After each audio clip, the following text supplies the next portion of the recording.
O Império Romano foi caracterizado, então, pelo apogeu de Roma, né?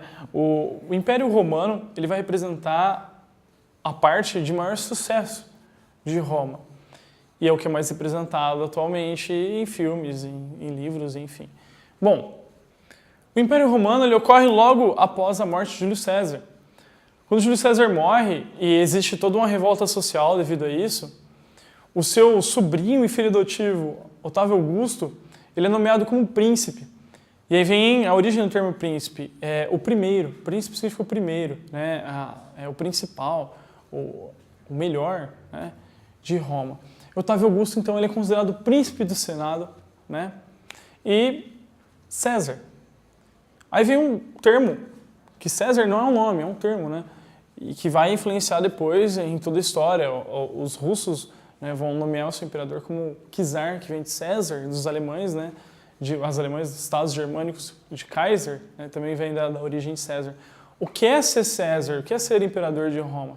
Ser imperador de Roma seria mais ou menos assim, ser dono do mundo, ser dono de tudo. É que nem aquela música do Vando, luz, raio, estrela e luar. É tudo, é tudo, ser tudo. O poder de um César é ilimitado. Ilimitado, ele pode fazer o que ele quiser. Né? E nós tivemos diversas dinastias com diversos Césares. A gente não vai esmiuçar aqui, porque o foco é entender como rolou esse regime. Bom, o ponto que mais é atrativo desse Império Romano é a Pax Romana. O que é a Pax Romana? Pax Romana é a paz romana. Durante esse período, né, vai ser empregado em Roma uma política de paz, onde não vai ocorrer revoltas sociais muito grandes, né? Por quê? Porque o imperador, né, e o império vai fornecer as bases sociais para o desenvolvimento dessa sociedade, né? Então ele vai garantir comida, ele vai garantir, né, o emprego, ele vai garantir uma estabilidade, né, de vida muito grande, enquanto continua perpetuando, né, a sua ação de expansão. A Pax Romana ela vai gerar isso, né? Ela vai gerar um bem-estar muito grande em Roma. Um bem-estar que vai atrair os povos bárbaros. Os povos bárbaros vão tentar cada vez mais se tornarem romanos. Né? E é dessa mistura e dessa tentativa que surgem algumas línguas como nós conhecemos hoje, como o português, né? Que vem da Portugal, nessa região de Portugal que foi dominada por Roma, o espanhol, o francês, né? O romeno, o italiano. Eles vão vir do latim e dessa transformação e dessa mistura entre os povos bárbaros, dito bárbaros, com os romanos, né? E os costumes também. Então, diversas práticas nós temos hoje no nosso dia a dia vêm desse período do Império Romano, né? Dessa ascensão do Império Romano. E, complementando a questão das línguas, não só as línguas latinas, né? Latim, flor do lá, o português, né? Segundo era considerado a flor do Lácio. Outras línguas, outros troncos linguísticos vão ter essa influência romana. Porque o Império Romano ele vai de onde hoje é Portugal, né, até o Oriente Médio, ele alcançou. Ele alcançou até onde hoje é a Palestina, né, alcançou o norte da África a extremos. Então, foi um império gigantesco e levou, né, e acabou sendo influenciado culturalmente. Só um exemplo, o inglês, que é uma língua frísia, né, um tronco linguístico frísio, ele vai ter influência latente do romano e do latim, porque Londres vai ser fundada pelos romanos, né? Vai ser Londria, vai chamar de Londres, né? E aí a questão da palavra pai, né? O pai, pátria, father, né? Tem a mesma conotação, o mesmo significado, né? Tem a mesma pronúncia é muito parecida. Vem dessa influência de Roma. Bom, fora a questão política. A Pax Romana, ela durou durante muito tempo, só que os problemas começaram a aparecer. Por que começou a aparecer alguns problemas? Porque o Império Romano era muito grande e começou a gerar alguns casos de corrupção. Então, a corrupção ela é antiga, desde que o homem é homem, desde que o mundo é mundo. E os casos de corrupção aconteciam em localidades fora da capital romana, né, da cidade de Roma. E, é claro, o César não ficava sabendo disso. Ele não tinha controle sobre isso. Isso fez com que o Império Romano perdesse muito dinheiro, né? E gerasse um desconforto, porque eles acabavam aumentando os impostos. Não tinham controle. Era muito grande. Então aumentava os impostos, gerou um desconforto na população muito grande. E tinha um outro problema. Diversas dinastias de imperadores romanos, de Césares, os caras eles não tinham muita noção. Por exemplo, Calígula, né? Calígula era um cara que adorava festa. Ele dava festas de uma semana. Umas semanas e regadas a vinho e a comida. Para ter ideia de um dos relatos, uma festa do Calígula, o prato de entrada da festa dele era um porco assado para cada participante da festa. A festa dele era 4.000 pessoas, né? Quase um Tomorrowland daquela época. E era diretaço, e era com vinho e tudo, e seda, comprava coisas caras. Ele era um cara exótico, era um cara meio perturbado assim também, tinha uns distúrbios sexuais, ele acabava e gastava esse dinheiro. E os plebeus e a população romana via tudo isso tipo perplexo, falava assim, pô, a gente com fome aqui, passando necessidade, precisando de algumas coisas, né? E os caras fazendo festa. Pô, complicado. E começou a gerar um desconforto na população. E cada vez mais era recorrente casos assim. Cada vez mais. O número de escravos era muito alto. O número de escravos era muito alto, os plebeus eles estavam cada vez, né, mais sem saída, mais para onde correr. E, claro, isso gerou uma revolta muito grande. Bom, para sanar essa revolta, foi criada a política do pão e circo, que é utilizada hoje em termos políticos quando um governo ele usa algum artifício midiático para distrair o povo. O que é o pão e circo? É basicamente o seguinte: vamos fazer o povo romano calar a boca? Parar de encher o saco do imperador? Vamos. Vamos dar comida para esses caras e vamos dar alguma coisa para eles se distraírem. E aí, né, o pão de circo vai se basear nisso. Então é dado subsídio para a alimentação desses romanos, né, é dado o pão.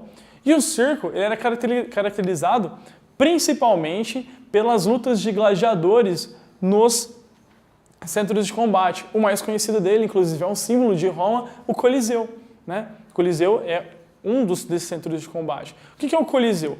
Ele é simplesmente um estádio gigantesco, foi construído para que a população pudesse ir e assistir às lutas de gladiadores. Os gladiadores eles eram escravos, né, ex-guerreiros, ou mesmo aqueles escravos por outros motivos, que recebiam treinamento militar e dentro da arena, escravos, eles lutavam até a morte. Né?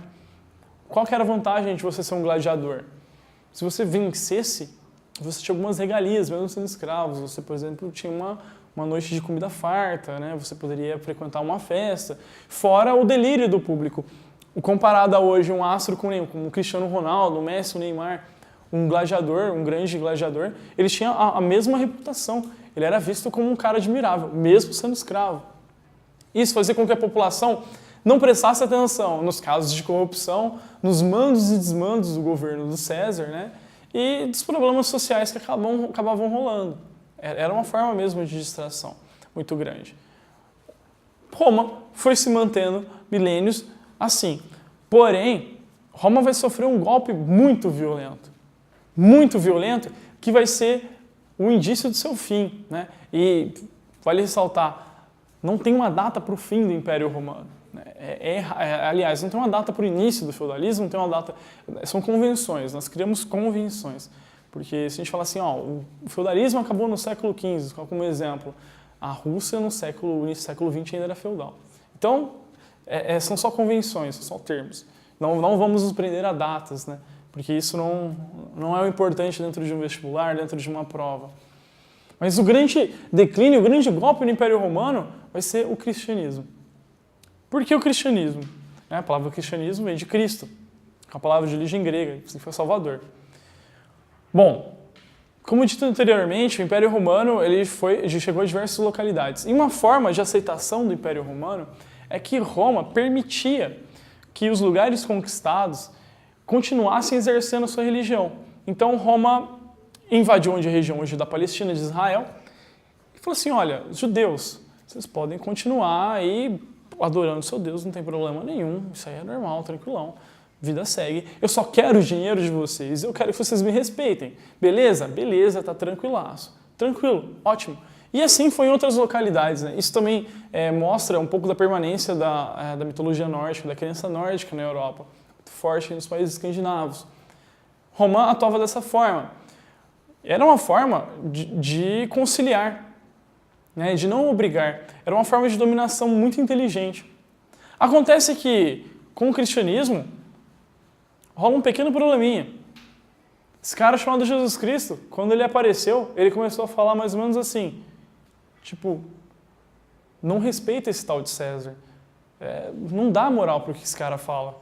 Porque, na verdade, o reino de verdade dos céus é de Deus. Esse negócio de você ter muito dinheiro também, esquece. Ele quer moeda, dá moeda para ele. Jesus Cristo, tirando a parte religiosa e respeitando a crença de cada um, ele foi um grande ditador político. Porque ele contestou as bases romanas. Ele contestava os atos romanos. Ele contestava os costumes romanos. E apresentava, principalmente, um outro caminho, um outro modo de vida, um outro panorama que não fosse o romano. E um panorama que era justamente contra o romano, só que era um panorama não violento. Isso que deixava Roma mais irritado ainda. Porque quando o cara fala, olha, todos somos iguais, né? Então não tem esse negócio do imperador ser melhor do que eu, ou melhor do que você. Você é igual a ele é um homem também, ele vai morrer um dia, ele, né? A riqueza dele não vai ser levado ao reino dos céus e tudo mais, e toda a ideologia cristã, né, que é dito aí. Isso era uma ameaça muito forte. Aos patrícios, era uma ameaça muito forte ao imperador e aos magistrados, ou seja, a alta cúpula romana. E, claro, Roma se incomoda com isso e passa a perseguir, né, a figura de Jesus Cristo e o crucifica. Acaba morrendo, só que Roma não esperava que, com a morte de Jesus Cristo, a sua palavra se expandisse pelo mundo. E foi aí o tiro no pé, foi um verdadeiro tiro no pé de Roma, porque após a morte, e aí casos de milagre, né, que eram soltos, que eram falados, o cristianismo expandiu de forma muito grande, e afetou principalmente aquelas regiões em que Roma não tinha o domínio total, não tinha o total controle, aquelas regiões mais longínquas. Roma acaba perdendo adeptos, então. Ela acaba perdendo adeptos. E a religião romana, que não foi dito agora, mas não foi dito durante a aula, mas é basicamente uma cópia da religião grega, ela começa a ser deixada de lado. E cada vez mais o poder de César é contestado. Cada vez mais os mandos e desmandos contestados. E começa a se espalhar. E quando chega na Grécia, né, principalmente na Grécia, ela tem um grande salto. Essa contestação da doutrina romana e dessa ascensão do cristianismo, né, vai ser um golpe muito duro no Império Romano. Depois vem as invasões, que começam a ser cada vez mais corriqueiras. Devido a essa desordem, esse desmando, essa grande extensão territorial, os povos bárbaros passam a lutar contra Roma. Essa grande extensão territorial ela vai gerar um problema tão grande que Teodósio, o imperador Teodósio, ele vai pegar e vai dividir o Império Romano em dois. Por que ele vai dividir em dois? Ele vai falar assim, olha, tendo dois imperadores é mais fácil de controlar. Então vai ter o Império Romano do Ocidente e o Império Romano do Oriente, certo? Acontece que o Império Romano do Oriente começa a se dar muito bem. Por quê? O Império Romano do Oriente, ele se adequa ao cristianismo, né? Ele aceita e traz como religião oficial e é muito próximo às rotas comerciais. Enquanto o Império Romano do Ocidente, ele entra em um declínio muito grave, ele entra em um declínio muito grande, porque ele não tem base para sustentação, existe um êxodo rural muito grande, existe uma insatisfação muito grande, começam a acontecer diversas revoltas, como as revoltas dos escravos, né? E o Império Romano do Ocidente começa a cair e o Império Romano do Oriente começa a levantar. Na Antiguidade Clássica, nós paramos nesse momento, certo? Por quê? A partir desse momento e da fragmentação do Império Romano é que surge o que nós chamamos hoje de Europa, né? É a partir dessa fragmentação e dessa desunião, descentralização política que vai surgir os feudos, né? E o feudalismo, e entrar em prática o feudalismo, essa prática, né, econômica e inaugurar o que nós chamamos de Idade Média.